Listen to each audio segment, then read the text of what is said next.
This story is called Destiny, and it's from the Balkans.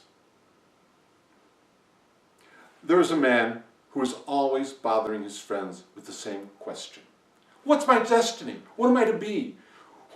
Where am I going to find my true self? And he bothered them and bothered them and bothered them. Every time the men got together to talk, he showed up. And they would roll their eyes as he said, I have to find my destiny in life. And finally, one of the men, in order to get him out of their hair, said, why don't you walk to the edge of the world? Because that's where God lives. And you can ask God what your destiny is.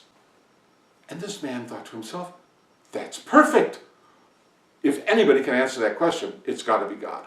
So he packed a pack, took his walking stick, and off he went to find his destiny. And as he was walking, he came to a deep forest. And in that forest, he met a wolf. It was a hungry wolf. It was a skinny wolf. It was a pathetic wolf. And the wolf said, hello? Now, normally, people would be a little bit afraid or perplexed at a talking wolf. But this man was on his way to seek God at the edge of the world, so really a talking wolf wasn't that unusual. And he said, hello. Where are you going? Said the wolf. Oh, I'm going to the edge of the world. Going to find God. Ask him what my destiny is. Oh, could you ask God a question for me? Of course, what is it? I am skinny and I am little. I was the runt of the litter. Oh, could you please ask God why I'm so thin, why I'm so weak? Of course, said the man. And he walked. And he walked and he walked and he walked and he walked. And he walked for a month and a week and a day. And he came to another forest. And as he was walking through the forest, he came to a clearing and he heard, hello! He looked around. There was no person, no wolf. And he heard it again, hello!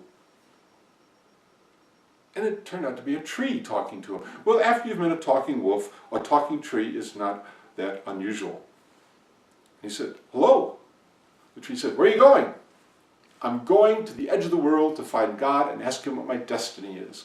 Oh, could you please ask God a question for me? Sure, said the man. What is it? I'm so short and I'm so little.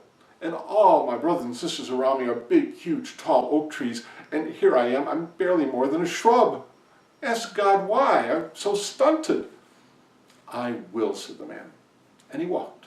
And he walked and he walked and he walked for a month, for a week, for a day, until he came to a cottage. And there was a beautiful young woman in the yard of the cottage tending her flowers. And he said, hello. And the young woman said, hello. Could you tell me something? Of course, said the woman. Am I near the edge of the world? Oh, you're just a 2-hour walk from there. But I wouldn't go there tonight if I were you because it will get dark and it's treacherous. You can spend the night here.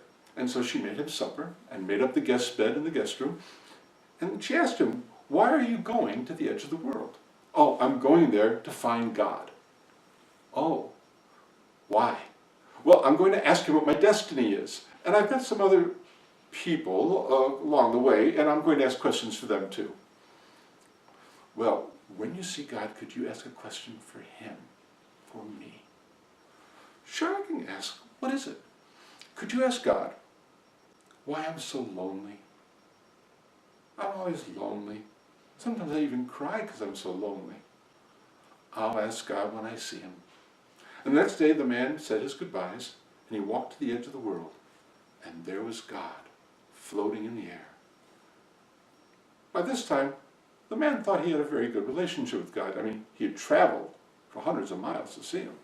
And he said, hello, God! And God looked down and said, hello, man. I have a question for you. God says, I already know the answer. You do? I haven't told you yet. And God said, remember who I am. That's right. This is the answer. Your destiny is all around you. Open up your eyes. And the man said, oh, that's a great answer. I'll be sure to do that. I have 3 other questions for you. And I have 3 other answers for you. And God leaned over and whispered the answers in the man's ear. On the way back, he stopped at the cottage. And the young woman said, "Did you see God?" "I did, and I asked the question for you, and he said you should marry. Find yourself a nice, handsome young man. Start a family." And she looked at him, and he was a nice, handsome young man. And she said, "Well, would you like to be my husband?" And he said, "No, I can't do that. God told me to keep my eyes open. My destiny is all around me. I've got to find it. But if I see a nice young man, I'll send him your way." And so he kept walking, and he walked and he walked and he walked till he came to that forest, and he found that tree. And the tree said, "Did you find God?" "I did, and I asked him your question." "Oh, what did God say?" "He said that intermingled among your roots is a huge chest of gold. And that chest of gold is keeping your roots from spreading out. All you need to do is find someone who will shovel out that treasure and let your roots spread, and you'll grow as tall as all the other trees in the forest." "Oh, that's wonderful. There's some workers left a shovel right over there leaning against that big tree. Could you dig it up for me?" And the man said, "No, I can't do that. I'm looking for my destiny. God said it's all around me. I just have to open my eyes. I can't be bothered with this, but I'll send somebody to help you." And the man walked on.